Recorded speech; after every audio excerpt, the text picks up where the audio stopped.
Ngayon naman ating silipin ang mga flood control ng Davao City. Dahil ang Manila bumabaha at ang Davao City ang kanilang iimbestigahan. Ngayon, tingnan natin ang flood control ng Davao City. Tingnan mo ito. Parang Luneta Park. Walk-in, ang ganda ng flood control ng Davao City. Ngayon, dito kayo sa Davao City mag-iimbestiga. Kahit ang Manila ang bumabaha, ang Davao City ang inyong iimbestigahan.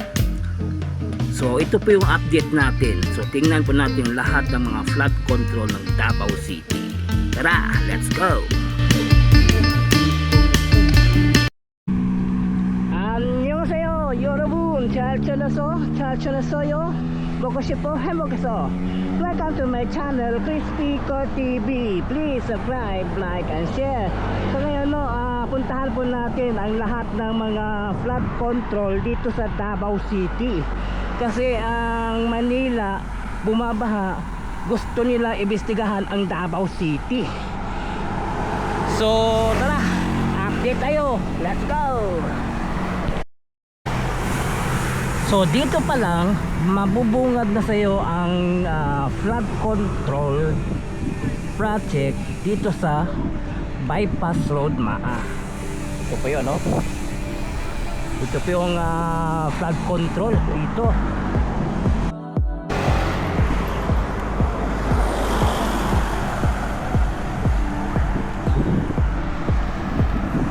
So ito yung flood control dito sa may Maa Bypass Road.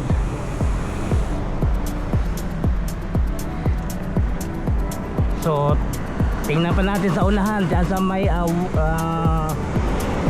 waterfront, riverfront dyan sa may Crocodile Park. So dito banda sa may Diversion Road Bridge, no?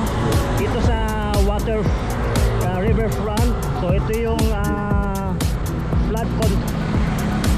So ito yung ginawa dito, matibay. Merong walk-in. O saan ka makakita na ganitong flood control? Merong walk-in. Antibay, oh. Meron pa sa kabila. So yan, saan ka kakita na ganyang flood control? Ang taas, matibay. Oh. Only dito lang sa Davao City. So ito yung iimbestigahan mo. Bakit bumabaha yung Manila?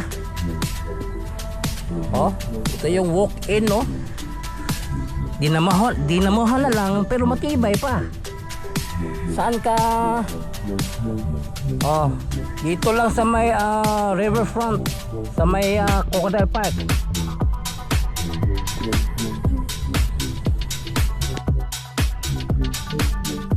So yan, nakikita mo? Ito yung flood control. Oh. Oh. At tingnan nyo sa harapan nito. Ganyan ang gumawa ng matibay na flood control. Hindi tinipid sa semento, hindi tinipid sa bakal. O pulido. Matibay ang pagkagawa ng flood control. So ito yung iimbestigahan mo sa Davao City. Bakit bumaha ang Manila? Oh. So ito naman yung Matina Pangi. Isa ito na tamaan sa pagbaha, no, dito. So ito yung ginawa nila.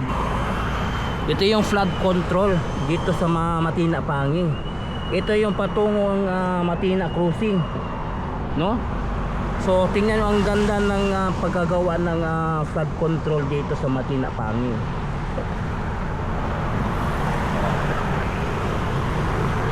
At mayroon pa sa loob, puntahan natin sa loob. So isa pa ito sa Matina Pangi. Ito yung flood control, no, ginawa. Tingnan mo ang ganda, oh, antibay. So ganito yung paggawa ng flood control. Hindi itinipid yung simento at saka bakal. Tingnan mo, nilagyan pa ng railings, oh. Oh. Oh. Meron pa. Puntahan natin sa loob. At isa pa ito, nilagyan ng walk-in, maliit lang. Pero matibay yung pagkagawa ng flood control dito. Tingnan mo, oh. Oh. Oh. Yan ang flood control ng Davao City.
So ito po yung Davao Coastal Road dito sa Datubago.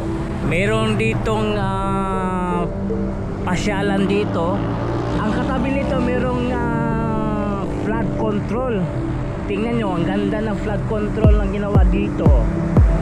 Oh, dito lang sa Datubago. Katabi lang park ng Davao Coastal Road dito sa Datubago. Oh. Saan kayo makakita ng ganitong flood control? Only Davao City lang, oh. Oh.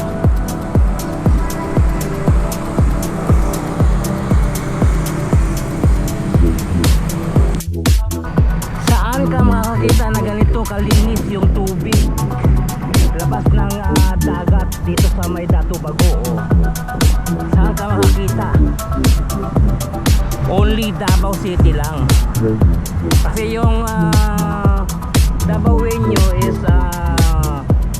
discipline. Hindi basta nagtatapon ng basura kahit saan.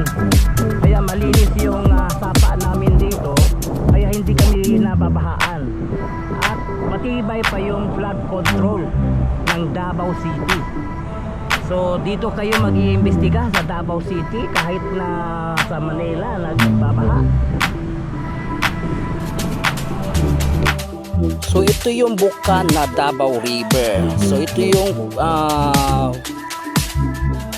flood control na ginawa dito sa may bukanan, no? So nakikita natin parang parke na. Merong walk-in, pwede ka magja-jogging dito. Ang ganda, naka-brakes pa dito. Oh. Saan ka makakita na ganitong klaseng flood control? Only Davao City lang naman. Ang ganda ng flood control dito sa may bukana. Oh. At ito yung esplanade, no? So nakikita natin merong walk-in, hindi ka mag-jogging dito at naka-brakes pa, no? At ito yung flood control. Merong mga bato dito. Anong ibig sabihin merong bato dito? Pag yung sapa malakas yung karet, tatama dito sa bato, pagdating dito wala na, hindi na strong. Kaya ito tinatawag wave breaker. Meron din ganito sa may Davao Coastal Road pero hindi ganito, yung parang jackstone ang forma. Ito yung katabi lang ng ginagawang tulay, no? Bukana Bridge, Davao Coastal Road. So ito pa yun, no? So yun, hanggang dito lang yung update natin sa mga flood control ng Davao City. So yun, please subscribe to my channel, Chris Picor TV. I-follow po lang akong Facebook page, Chris Picor FB. So thank you for watching. Kamsahamnida, annyeong, and God bless you all. Sarangayo.